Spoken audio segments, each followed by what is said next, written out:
Hello there, I'm Sconchulus, and this is TEPPEN Deck Teck, where I present to you decks that are fun, strong, or interesting.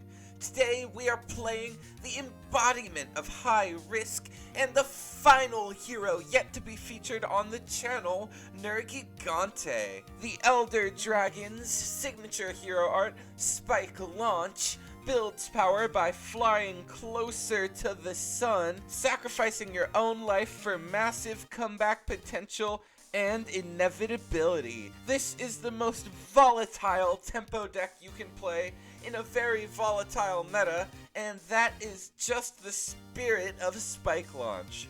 Starting off with the cards every version of Spike Launch will play. First, the Killer Bee, MS Cammy, a 5 MP 3/5 machine that deals up to 8 damage when placed, allowing us to run the world revolving for maximum value.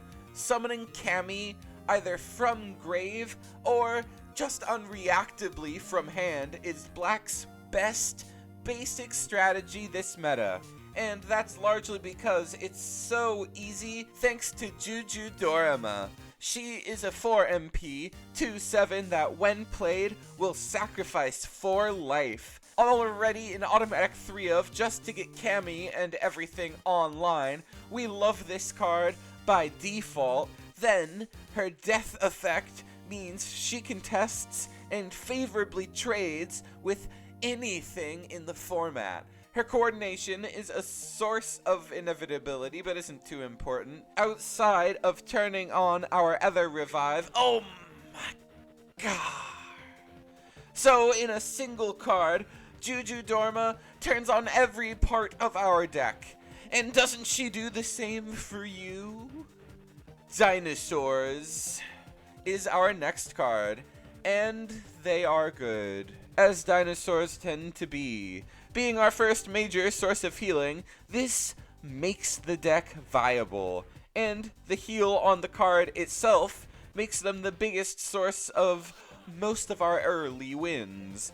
You should be trying to develop your T-Rexes the moment something can die every single time you can.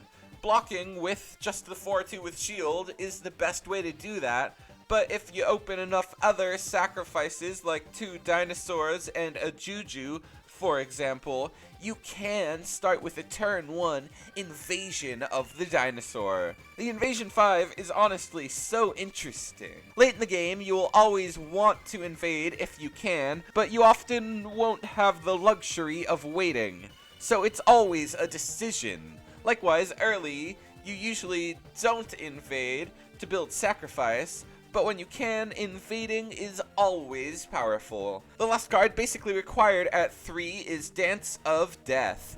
Godlike interaction that builds our win condition, and also answers maybe the best card in the best current deck, MP favorably. So it's good to have. Gathering Effluvium also does the same thing better, but it's a bit less fun and does not heal. And that brings us to the cards you can play or can replace with other payoffs and outlets at your discretion.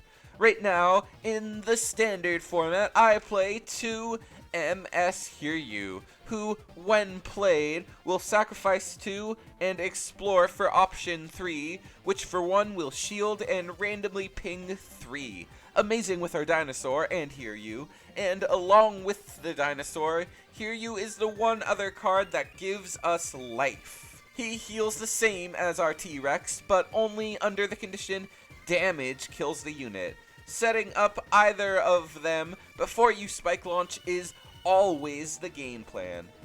That said, Hear You can be a big investment in mostly staying in the game rather than winning the game. Not that he doesn't win games, but you could absolutely swap him for MS Rajang if you'd rather just juice the power level of the deck for the last format they're both around. And if you do, you also open up playing Uncontrollable Ambition along with Jetta for a completely different take on the deck.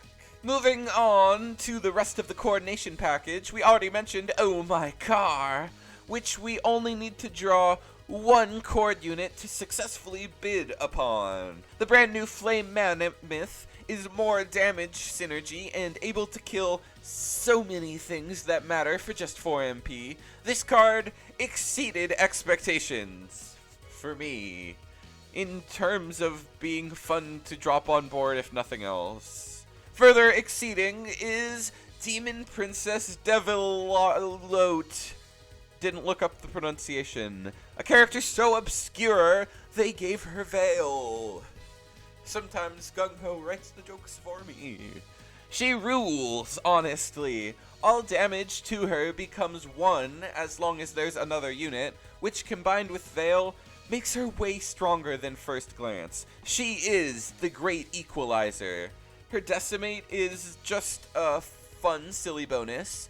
Free value when it works, but against the lock matchup, it's actually game-winning. The last few flex slots are Merchant Community. 2 MP, Explore Corrosion, is historically known to be one of the best effects in TEPPEN, but it's pretty slow, so we only play 1. Garen Golem is 3 life when played, so we never find ourselves unable to play cards that sack. And finally, our strange and bizarre legendaries, all on display at this horrible auction.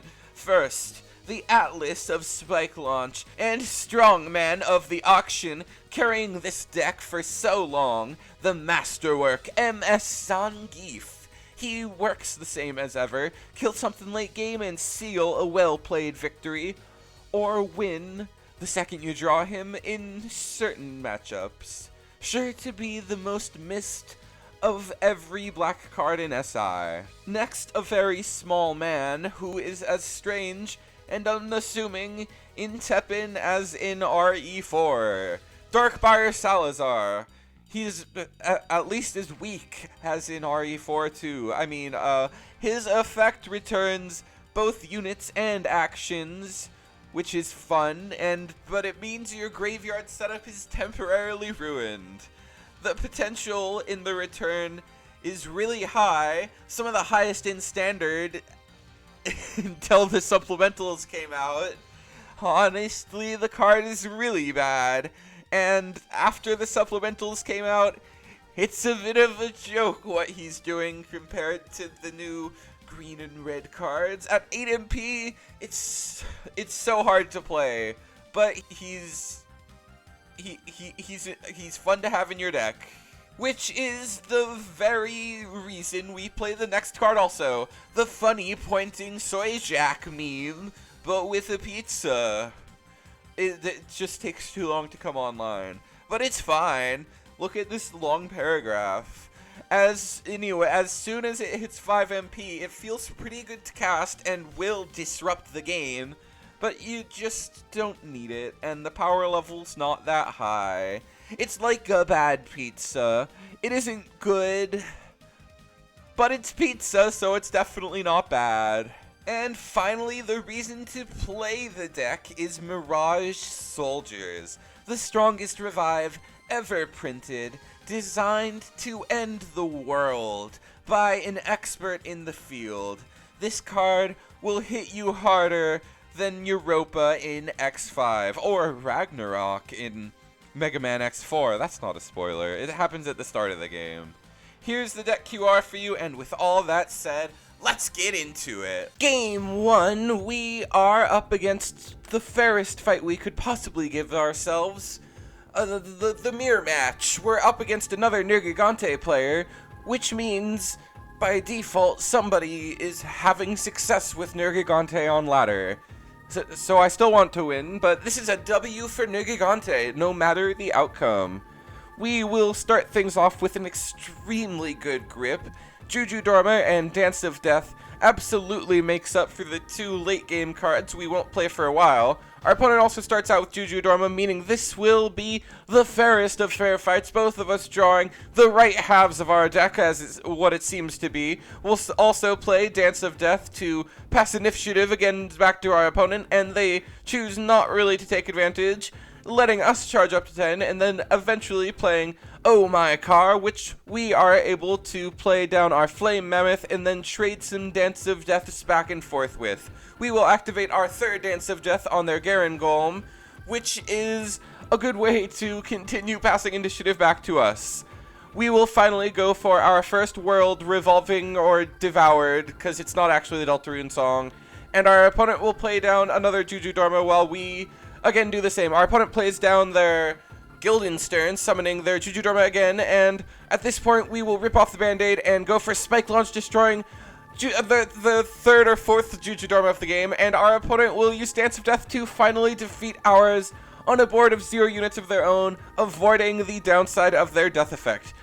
Navigating the matchup as well as they can, but with us having gotten to World Devoured quicker, hitting the Tyrannosaurus, we are now way ahead of our opponent, and are able to go for a card you only go for when you are so far ahead you can't lose, that being our Dark Buyer Salazar. We go for our Spike Launch to get the guaranteed value off of it, pulling Juju Dharma, which forces us to sacrifice more life. She's not exactly the best card to get off of Dark Buyer Salazar, but it really is, and our opponent will defeat our Juju Dharma before she can really get any solid value on board. We will summon back a couple units from the grave, and our opponent will finally use their Spike Launch to defeat our Salazar before he really does anything too threatening. We play down one MP unit, and that is finally too much value for our opponent to stop. We take game 1. Game 2. It's time to get serious. We cannot just play other black players, it's the weakest color right now, and call Spike Launch any kind of meta. We're taking it right to the top of the tier list and challenging Lock. Our opponent starts things off sparing no punches with Daimyo's Dog Pincher, and when we fail the reaction test, we will take the 3 before we trade out with Flame Mammoth. As Spike Launch, that 3 feels twice as bad. Our opponent goes for Ninjutsu using Tanuki, and we respond with Merchant Community, which lets them use another Tanuki suit. And with the new Lock supplemental, that is a terrifying opening. They go for Date Masamune, but we are able to deny that, although they have the supplemental we were talking about, which makes this opening so scary. We go for Juju Dharma, given the brief respite where we have the opportunity to use our board, and one of them will be defeated, going to the Katakura Kojiro in the top lane. We will go for the revive, but our opponent has the new legendary, which is another copy of Swift Shadow that requires no setup. And when we finally have the chance to crack their board, we will do just that using our hero art. Of course, now we have Juju Dharma on an open board, which they are able just to bounce back to our hand using Anticipated Battle. We will take the chance to finally get a revive that they are not able to deny. Of course, they are just able to use the locks that they set up with their Vega Donna to bounce the Flame Mammoth back to our hand. We will play Cammy to defeat their Vega Donna before she can heal or lock anything, or buff anything even. Card does everything. And they are just able to bounce our Cammy to the grave. We will play down our T-Rex, who is able to easily trade out with their Bread, kind of showing why Bread's fallen a bit out of favor. We'll play down another T-Rex, and our opponent plays down another Bread. This time, of course, they at least have some kind of follow-up with Vegadowna to bounce a T-Rex to our graveyard. We will play down our Flame Mammoth and go for Spike Launch with our T-Rex going up to a 4-8 and healing us up to 16. We get our opponent down to 11, and we would have a match on our hands if we weren't about to end it when our opponent goes for a very greedy lock on our side, which we seal the game with our T-Rex. Game 3. I know I said I wanted to challenge the top tier purple, but I didn't mean Morrigan herself.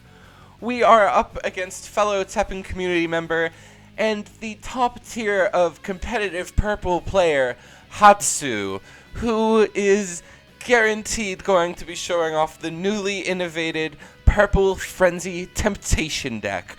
We'll start things off with our best starter, Juju Dharma, but against the not even buffed Purple Frenzy Waka, they will be no match. The Decimate happens before her death effect, and we are shackled with the MP reduction effect, and our opponent will go for Spirit, which will fill up their board with Ghost Pals when we defeat it with Juju Dharma. We will defeat their next Spirit, which gets another Spirit, and they will play a Spirit, which will get a Ghost Pals. That could have been in any order, and it's equally likely to be true. They will get another Ghost Pals, which will get their Death's Portrait Amalgam, which will even get a Vegadonna. The synergies and possibilities with this deck are ridiculous. We will play down another Juju Dharma. surprisingly keeping us in the game, nearly clearing their entire board, leaving them only the 9-2, which is about to take us out, except for a last-second blocker from Garangolm. Although there's still very little chance we could possibly get back in this. Our opponent has their Daniela online, they have Vegadonna boosting everybody, they just got you watching, you did nothing to stop them, and we will lose lethal to Debalitas for game 3. Here we are again, and this one's a little late for this meta. Normally I would ask, should you play it, but clearly it is a very super no for this one since it rotates in just a week. If you don't already have the card, if you already have the cards, you probably already built it and have been playing it. But this is my version, which I think is still worth something because this channel has always been just as much about showing people how to play certain decks as it is about showing how TEPPEN exists as it is right now for the future, but mostly really just showing off what I've been playing. And I've played this deck, the SI cards, ever since they were buffed. I've been playing these cards so much for months, and to not do a video on it would be failing to capture how I've been playing TEPPEN. That said, I do have a budget version for you, of course, using 0 of the SI cards, and focusing more on coordination, but without some sort of new sacrifice thing. Just a single card, I feel like, would make the deck at least kind of playable. Maybe not quite as meta as it is right now, where it's definitely a part of the meta game, but it would at least be something that you would see once in a while. If it gets absolutely nothing in the next set, though, it's not going to be that great. That said, the next set could not be more exciting if they tried. It's Mega Man 0, which is the peak of Mega Man lore and fun, cool characters like the 4 the Guardians. I love Sage Harpooia. I hope he's in. But I'm excited for the next set, and I really hope to see Copy X at least. It'll be a great set, it'll be a lot of fun, and I'll see you all there. Let me know who you're excited to see down below, what you're hoping to see in the new set, because that's what the next video will be all about. Please like the video if you liked the video, subscribe if you subscribed. Once again, I'm Scomtulous, and I'll see you in the next one.